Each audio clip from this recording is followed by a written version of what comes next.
Yang kedua, manin ya, orang yang janabah, hadas besar. Yahrumu bidzunub sittatu asya. Orang yang hadas besar diharamkan 6 hal. Yang pertama sama as-salat, salat. Yang kedua at-tawaf, tawaf. Yang ketiga mashum mushaf, sama, menyentuh Al-Qur'an tidak bisa. Yang keempat hamluhu, membawanya. Yang kelima, tambahan untuk orang janabah. Yang kelima, qiraatul Qur'an, membaca Al-Qur'an, enggak boleh. Orang yang batal wudu, tidak punya wudu, dia membaca Al-Qur'an boleh. Dalam keadaan tidak berwudu. Tapi orang yang hadas besar, yang 6 hal tadi terjadi, maka haram dia membaca Al-Quran dengan talaffuz, dengan melafatkan. Dia melafatkan haram. Tapi kalau memang dia sedang menghafal Al-Quran, maka boleh dia mengulang.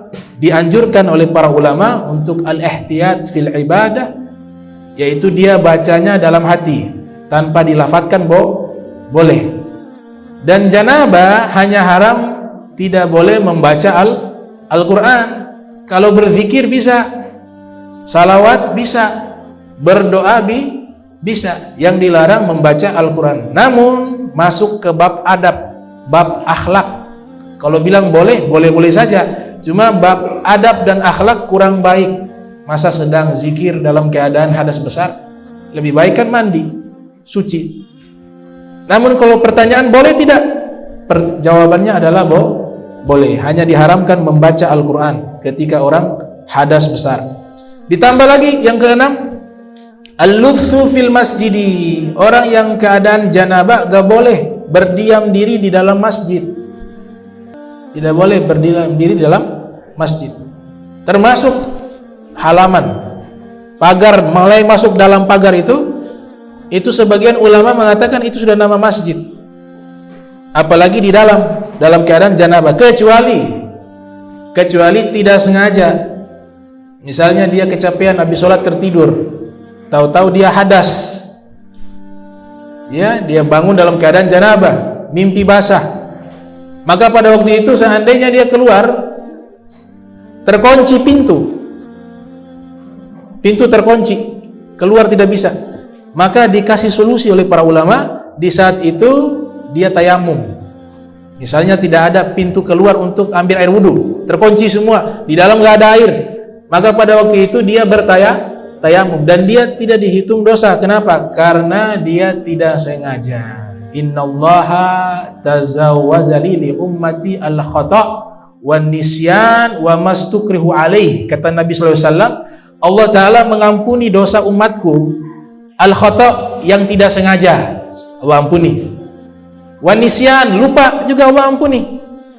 Lagi puasa Ramadan, ada orang puasa Ramadan di bulan suci Ramadan di siang hari. Orang yang berbuka puasa di bulan Ramadan tanpa ada uzur, dosa besar. Tapi kalau perkaranya orangnya lupa, habis sholat subuh dia tidur, bangun jam 11, dia lupa sedang berpuasa di bulan suci Ramadan. Dia buka kulkas, ada es krim. Dia buka tempat makanan, penuh ada makanan. Dia makan, dia minum tuh es krim. Ada kue lagi, lumpia, kue sus, kue tar. Oh, dia makan lagi. Masih kurang lagi. Dia buka kulkas, ada sirup, dia bagi sirup lagi. Nanti keluarganya datang, istrinya datang, lihat, ini siapa yang makan? Dia bilang, saya yang makan, ini enak semua ini makanan. Ini kan lagi puasa Ramadan. Astagfirullahaladzim, lupa. Dia bilang dia lupa. Bagaimana? Dia lanjutkan puasa, sah. Tapi enak juga dia puasa. Makan kekenyangan.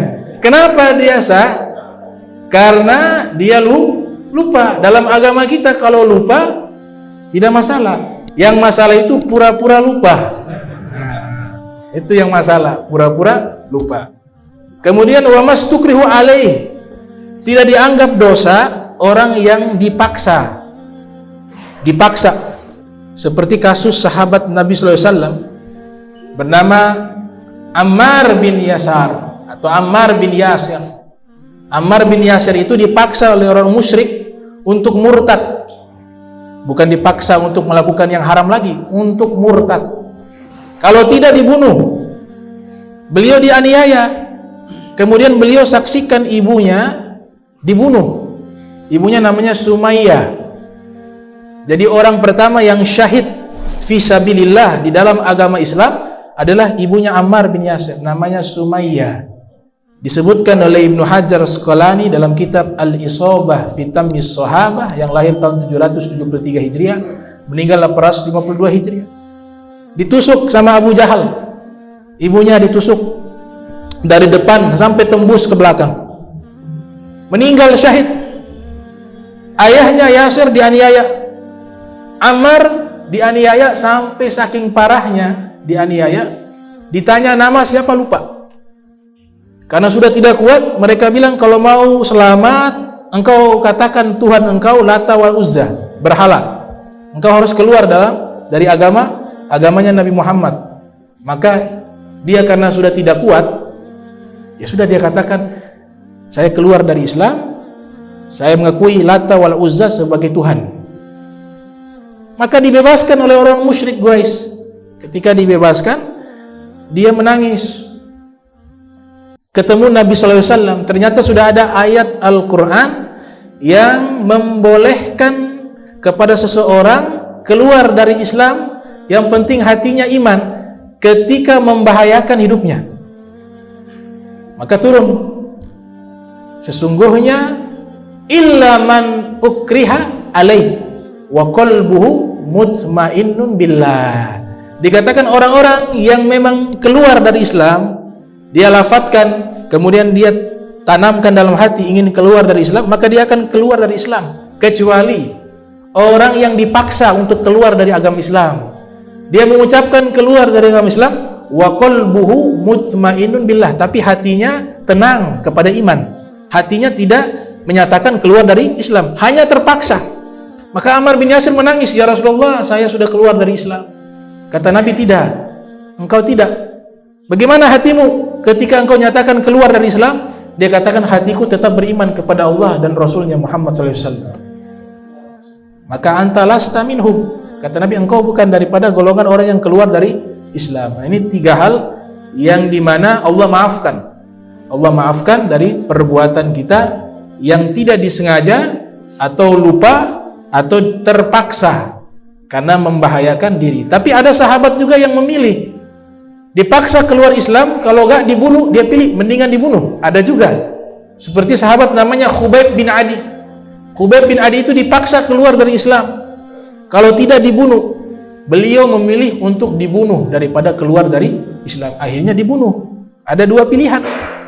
Ada yang dia sudah tidak kuat, dia melafatkan untuk keluar dari Islam tapi hatinya beriman kepada Allah, maka itu terjadi dari ilustrasi Ammar bin Yasir. Ada juga yang memilih daripada keluar dari Islam walaupun hanya mengucapkan, maka dia memilih mendingan saya wafat, dibunuh. Itu juga ada. Khubayb bin Adi radhiyallahu taala anhu wa ardha. Jadi 6 itu yang diharamkan bagi orang janabah.